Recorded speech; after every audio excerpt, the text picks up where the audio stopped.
नुते पङ्कजवासिनि देवसुपूजित सद्गुणवर्षिणि शान्तियुते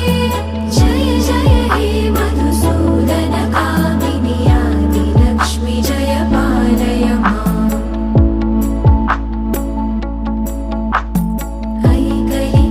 ऐकलिकल्मषनाशिनि कामिनि वैदिकरूपिणि वेदमये क्षीरसमुद्भव मङ्गलरूपिणि